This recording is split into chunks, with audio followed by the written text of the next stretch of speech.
자, 한국에 요즘 가끔 천만 영화가 나와요. 그런데 이 천만 영화 이면의 양극화가 얼마나 심하냐.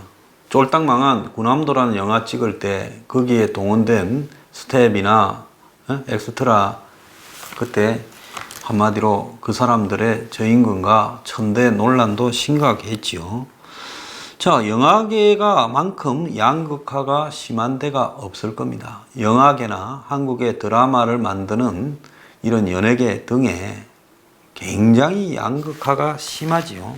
지금 가짜 뉴스를 주도하는 박강원 의원이 국세청에서 받은 연예인 수입 자료에 보면 연예인 평균 수입은 4,200만 원인데 배우 부익부 빈익빈이 극심해서 수입을 신고한 배우 15,870명 중에 상위 1% 158명만 연평균 수입이 20억이 넘고 이들 1%가 전체의 47.3%를 가져갔다는 겁니다.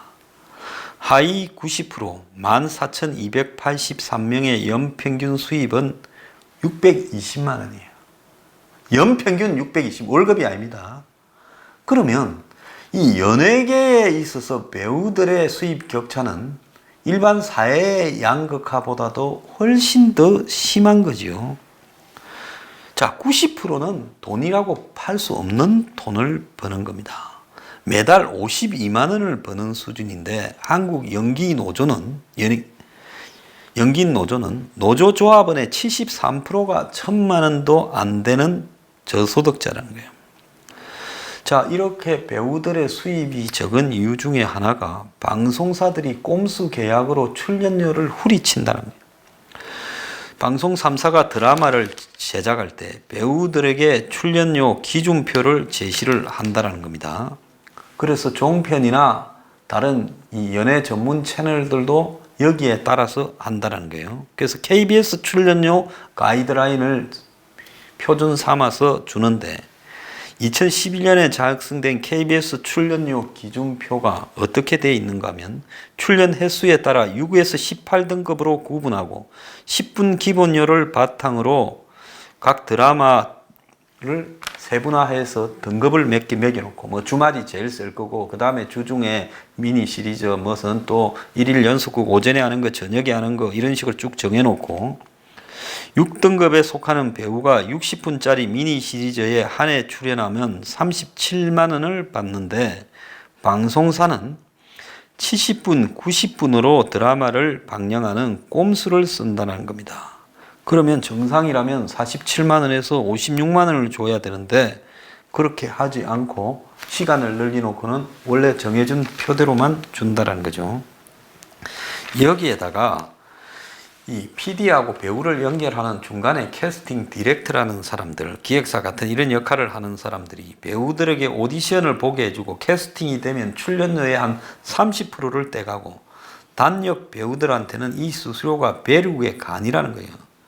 그러면 30만 원을 받고 캐스팅 디렉터한테 9만 원을 두고 배우는 21만 원밖에 없다는 거예요. 지방에서 철야 촬영을 해도 별도 수당이 안 나온다는 겁니다. 자, 이런 식으로 한국의 연예계가 착취를 당하고 누가 벌어가요? 앞에 1%에 해당되는 20억 이상 번다는 사람이나 그 약간 밑에 있는 한 2, 3%까지가 다 벌어가지요. 그러는데도 불구하고 정우성이는 연예계에서 벌어지고 있는 임금 착취나 학대, 부정 비리에 대해서는 눈을 감고 저 먼 아프리카나 중동의 난민, 예멘 난민 등에 대해서 이야기를 하고 그런 위선을 비판하는 사람들한테 사고가 마치 좀 잘못된 사람이냐 이야기를 하고 있습니다. 자기는 어릴 때 고생을 했고 자수성가해서 지금 좋은 집에 살 자격이 있다 이야기를 해요. 한국에 고생하는 사람 무진장 많습니다. 어려서도 고생하고 커서도 고생하는 사람 많고 열심히 성실하게 노력하는데 기회가 주어지지 않거나 본인이 가지고 있는 배경이 없어서 기회를 잡지 못하는 사람도 많아요. 정우성만큼 잘생긴 사람 중에 배우 안 되고 비참하게 살아가는 사람도 많습니다. 자, 영화계만큼 이 연예계만큼 쏠림 현상이 심화되는 부분도 없어요. 자, 이런 속에서 엄청난 왜곡이 지금 자리 잡고 있죠. 정우성도 가만히 보면 대자본의 영향에 의해서 장사가 좀 될 만한 스타들을 띄우고 또 그들에게 광고도 주고 그들에게 출연당 한 편 출연당 5억, 10억씩, 15억, 20억씩 주고 그러다 보니 그렇게 다 줘버리면 배우 몇 명만 뽑으면 주연, 조연만 뽑으면 거기에 제작비에 상당한 부분이 들어가 버리니까 나머지 수백 명의 제작진과 배우와 스텝은 전부 푼돈을 받아가면서 살아가는 기현상이 벌어지고 있다는 겁니다. 미국에는 이렇게 하지는 않죠. 그래서 이런 상황 속에서 지금 희생되어간, 즉 정우성은 누군가가 착취당한 임금의 대가를 지금 자신이 누리고 있다라고 생각을 해야 되는 겁니다. 그리고 자기가 이렇게 광고에 많이 나가잖아요. 광고에 나가게 되면 거기에는 대중이 자기의 광고를 봐주는데 거기는 정우성이 좋아하지 않는 예멘 난민을 반대하는 사람들의 시각도 포함되어 있다는 거예요. 그런데 그렇게 그런 사람들을 비판해서 되겠느냐. 자, 한 배우는요. 오죽했으면 임금 체불 다큐를 만들었는데 계약서를 쓰고도 출연료를 한 푼도 못 받고 배우 계속하려면 따지지도 못하고 이 떼이는 일이 이 능사라는 겁니다. 이런 상황에서 방송 3사가 9년 동안 미지급한 출연료만 32억이라는 거예요. 그래서 상위 1%의 연예인에 가려진 나머지 어뢰 눈물들을 지금 정우성은 모르느냐. 그런데도 시금방직에 김어준이 다스베이다에 나가가지고 그딴 이야기를 하고 있어요. 정우성 좀 각성하기 바랍니다. 어제 제가 이 뭐라고 했다고 저보고 황장수가 정우성을 정치 배우라는 자극적인 타이틀을 걸고 다스베이다스 한 발언을 가지고 딴지를 걸기 시작했다. 모니터링 중이다. 그래 이놈아, 모니터링 하면 어쩔 건데. 또 무슨 황장수 무슨 신고하고 뭐 이런 거 누구 해봤자 그런 것밖에 더 하겠어요?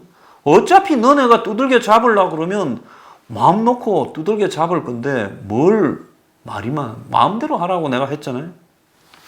그렇게 호락호락 뭐 당신들이 두들겨 잡으면 죽는 사람도 아니고 대한민국이 그냥 법도 없이 마음대로 후들겨서 겁주고 그래서 입 막을 수 있는 나라도 아니에요. 내가 배우 정우성이 틀린 말 했다라는 말 한마디도 못하는 거예요. 정우성은 정신 차리고 앞으로 정치적인 입을 안 여는 것이 본인의 미래를 위해서 좋을 거고 또 정치가 항상 어떻게 될 줄 모르는데 퍼펙트 스톰이 경제적으로 와가지고 무너지면 빗자루를 꼽아놓거나 정신박야를 세워놔도 그걸로 정권이 넘어갈 거예요. 그렇게 되면 그때는 정우성은 또 김재동이처럼 탄압받았다고 질질 짜고 다닐 거예요. 연예인 중에 탄압받았다고 하는 사람들은 다 자신들이 원인 제공을 했다는 겁니다. 자, 여권에도 그래도 좌파는 내가 양심도 없느냐 했더만은 좀 찔렸는지 지금 문정권의 우군인 민변이나 민원영까지도 나서서 가짜 뉴스가 문제가 있다고 여기에 대한 법률 제정이나 이런 부분에 반대를 하고 나섰어요. 경실련은 언론 자유의 침해 가능성이 있다. 표현의 자유까지 제약할 수는 없다. 민변은 합리적인 이유 없이 평등권이나 자유를 침해할 수 있는 소지가 있으니 그런 가짜뉴스 법제화 이런 게 위험하다. 정의당의 의원은 문정권 끝날 때까지 가짜뉴스가 뭔지 그 정의조차도 제대로 내리지 못할 거다라고 이야기를 하고 있어요. 자, 또 더 나아가서 심지어 문정권의 앞잡이 역할을 하는 민원연조차도 근거 유무를 누가 어떤 기준으로 판단할지 정하는 과정에서 논란이 불가피하다. 심지어 이석기하고 가까운 민중의 소리조차도 조작, 왜곡, 허위 정보로 타인의 해를 끼치면 기존 법만 갖고도 처벌 가능한데 왜 그러느냐. 민주당의 재윤경 의원은 정부가 절대선이라는 기준을 잡고 허위 조작 판가름을 하면 국민이 불편할 거다 이렇게 하고 있습니다. 자, 조선일보는 이렇게 하니까 보수 우파 유튜버가 지금 구독자들이 급증하고 있다면서 다른 채널들을 언급을 했어요. 황장수의 뉴스 브리핑은 이럴 때나 안 그럴 때나 담담하게 가고 있습니다. 그러니까 뭐 요즘 급증하지도 않고 또 급감하지도 않고 항상 꾸역꾸역 가고 있어요. 자, 이런 부분에 대해서 몇 분들이 좀 모여서 논의하자라는 제안을 저한테 하시는데 저는 뭐 그런 부분에 내용이 좋으면 기꺼이 따르겠습니다. 그런데 이제 제가 이자들이 가짜 뉴스로 저를 죽이네라고 이야기를 하고 싶지도 않습니다. 왜? 그렇게 하다가는 너네들이 먼저 죽을 수 있다라는 저는 자신이 있어요. 민주당이 한 200건 들고 구글을 찾아갔지요. 구글 코리아를. 구글 측에서 자체 가이드라인에 위반된 게 없다고 유튜브 콘텐츠에 대해서 답을 했다라는 겁니다. 자, 그래서 구글이 허위 조작 정보로 인한 개인적 사회적 폐해를 외면한 것을 받아들일 수 없다고 유감을 표명했습니다. 민주당이 박강훈이가요. 자, 그러면서 지금 민주당의 허위 조작 정보 가짜 뉴스로 하다가 이름을 살짝 바꿨어요. 허위 조작 정보. 왜? 가짜 뉴스라면 워낙 광범위하고 청와대도 해당될 수 있으니까 캥겼던 것 같습니다. 자문 교수인 박은호 서울대 교수도 동아일보와의 통화에서 자문에 응해줄 수 있다는 뜻으로 이름만 올렸다. 가짜 뉴스 규제는 자기 입장과 맞지 않는다. 자, 그러면서 지금도 정보통신망법상의 위반, 명예훼손법 위반 등으로 처벌을 할 수 있음에도 별도로 법을 만드는 것을 찬성하지 않는다고 이야기를 했습니다. 자, 이 민주당의 가짜뉴스 특위의 유일한 학계 인사입니다. 자, 그래서 민주당이 지금 가짜뉴스를 들고 나왔다가 그 다음에 가짜 정보로, 그 다음에 허위 조작 정보로 이름부터 슬쩍슬쩍 바꾸고 있어요.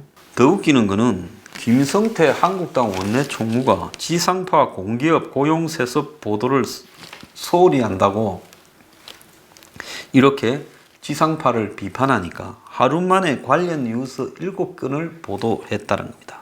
그러니까 이 말이 뭔 말인가 하면 KBS, MBC, SBS가 공기업의 고용세습 채용 비리를 제대로 보도하지 않고 이걸 감추고 있다라고 이 한국당의 원내대표가 언급을 하니까 그때 뒤로 갑자기 이런 보도를 하고 있다는 겁니다.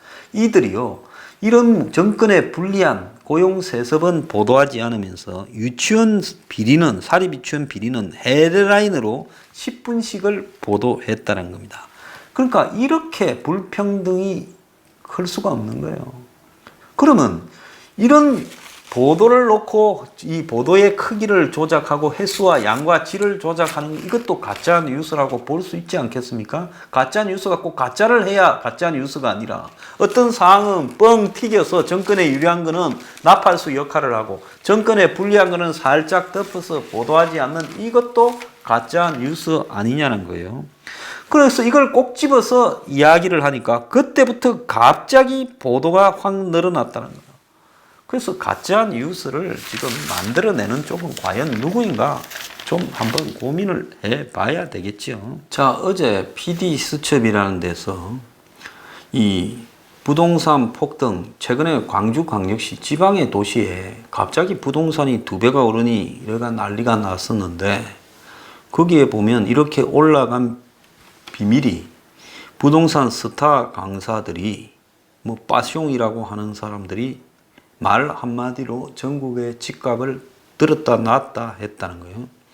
그래서 광주의 봉선동이 대구로 따지면 수성구다, 학군이 좋다 이러면서 내 책에 봉선동을 언급하자 평당 500만 원이 올랐다.